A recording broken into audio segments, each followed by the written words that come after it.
Tá gravando? Tá. Gente, vem falar aqui de um assunto muito importante, que é pouco falado.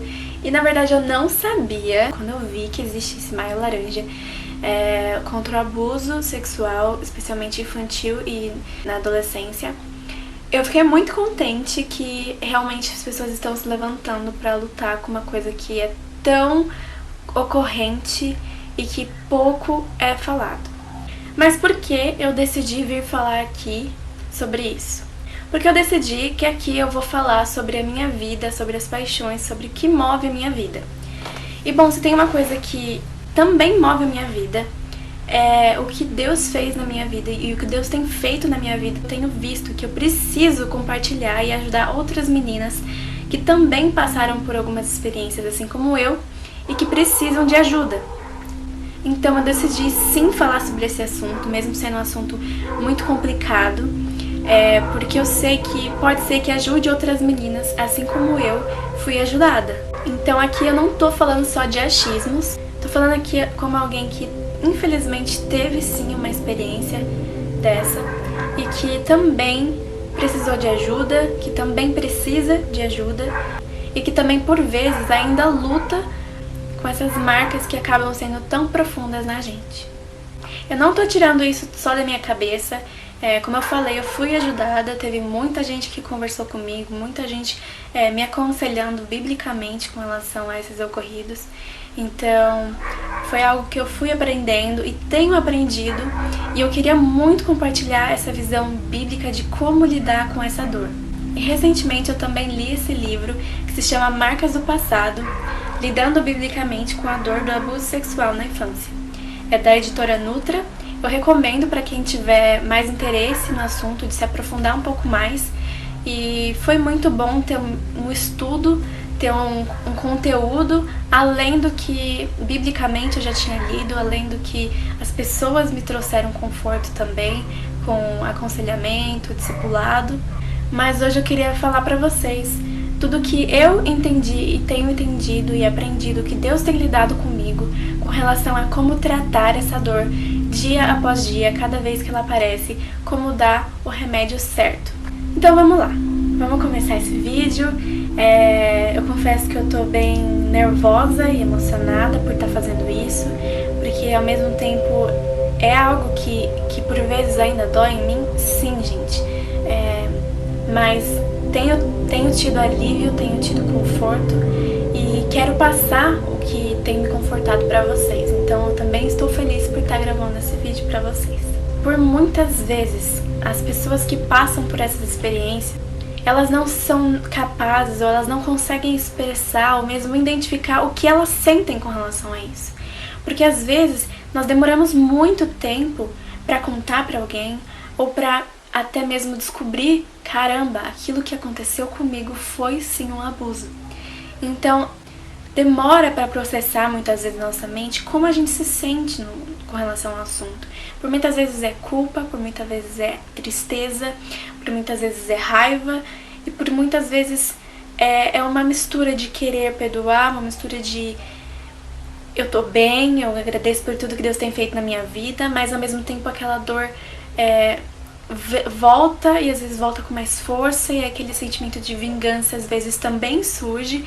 Então é isso que eu queria tratar com vocês. Como lidar com esses momentos que nós acabamos sendo fracas e não conseguindo sempre enxergar o melhor da situação. É claro que uma situação dessa é difícil realmente enxergar o melhor, mas sim, há verdades bíblicas que nós podemos nos apegar para lutar contra esses pensamentos que sempre que tentam derrubar a gente. Então, normalmente, nós somos permeados por esses sentimentos confusos, muitas vezes contraditórios, de desejar paz e perdão, mas ao mesmo tempo vingança e justiça divina.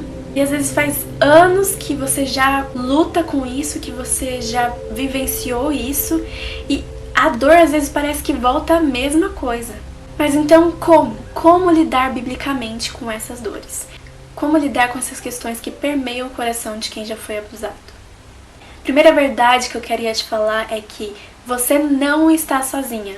Por mais que você sinta, não vá só pelos seus sentimentos. Acredite que se você é cristã, e se você tem uma igreja, e se você não tem, você precisa procurar uma igreja local em que você possa congregar, você tem uma família em Cristo. Se você professou Jesus como Senhor e Salvador da sua vida, você tem sim uma família. Você não está sozinho, você não precisa, você não pode caminhar sozinha. E ore muito a Deus para que nessa igreja você encontre alguém madura na fé e confiável para que você possa abrir o seu coração com toda a sinceridade do mundo. Eu posso dizer que no meu caso, quando eu confessei os meus pecados, e juntamente com esses pecados que eu confessei as dores que me causavam, as dores que haviam sido criadas em mim, de pessoas que não me respeitaram, que violaram o meu não, eu encontrei misericórdia, tanto das pessoas e tanto de Deus, que me deu um alívio e uma paz que eu não posso nem explicar para vocês com palavras como é sentir essa paz. Eu tive que contar para os meus pais e para os meus líderes as vezes que eu escolhi pecar e as vezes que eu escolhi andar fora dos caminhos do Senhor. Mas eu também confessei e contei a eles as coisas que as pessoas haviam pecado contra mim, das vezes que eu fui a vítima também. E eu posso garantir para vocês que dividir os seus fardos te ajudará muito a entender e aceitar que você não é culpada por ter sido abusada. Esse peso você não precisa carregar. Muitas vezes nosso coração e nossa mente são enganosos e ficam trazendo mentiras e algumas memórias que não são boas pra gente. Por isso precisamos de ajuda, de alguém que possa nos ajudar a enxergar quando a gente não é capaz de enxergar a verdade. Se a sua lente está suja, aceite a ajuda de alguém para limpar. Mas e essa culpa? Para quem não sabe, muitas vezes aqueles que sofreram abuso se sentem culpados ou sentem que de certa forma colaboraram ou foram responsáveis pelo abuso que tiveram.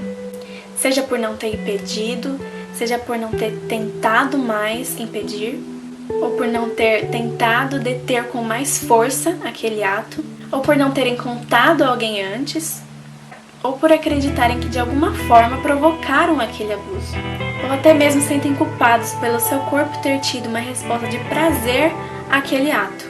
Até mesmo alguém pode ter insinuado ou falado que você é culpada ou tem parte nisso. Então, para isso, vamos colocar algumas verdades sobre esses aspectos. A pessoa que praticou o abuso contra você pode ter escolhido tirar vantagem, seja de uma posição que tinha de liderança ou uma posição acima que a sua, ou tirado vantagem por você não poder se defender, ou até mesmo entender o que estava acontecendo.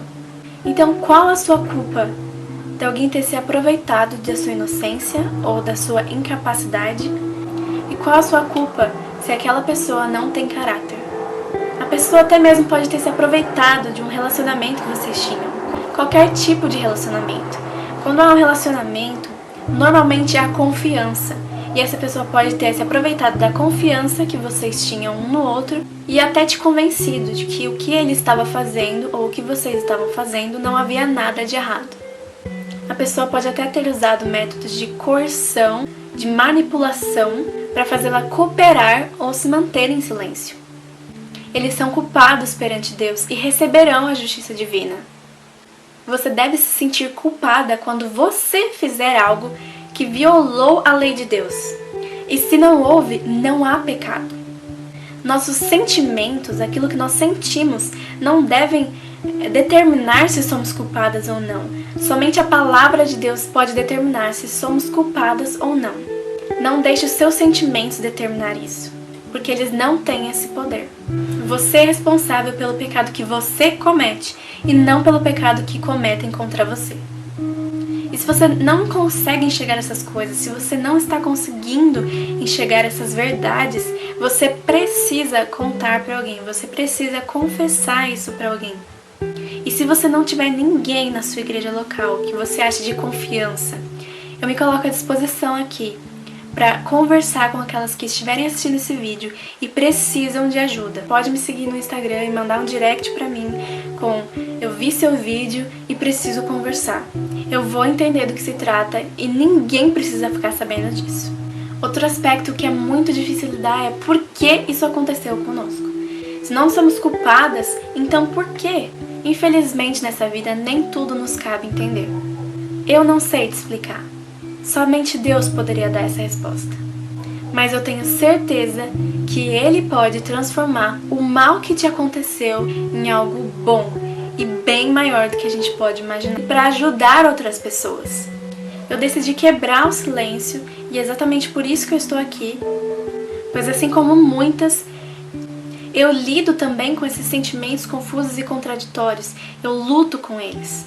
E se esse vídeo puder trazer esperança ou alívio para alguma menina, já terá valido a pena. O que nós não podemos é nos apegar somente à autocomiseração, porque talvez a solução para essa dor, talvez o alívio, seja focarmos no amor. O amor que nos foi dado através de Jesus e no amor que nós temos que dar ao nosso próximo, pois esse é o nosso propósito na nossa vida cristã.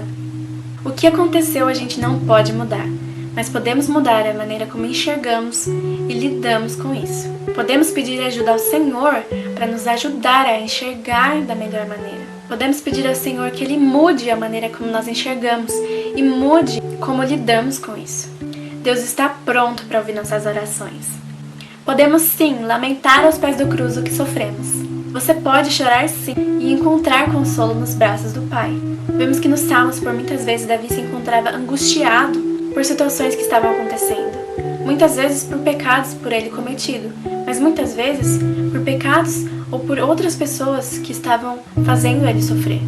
Davi sofreu muito na vida dele, mas tudo o que acontecia na vida dele fazia com que ele se voltasse ainda mais para o Senhor e fosse um homem conforme o coração do Senhor.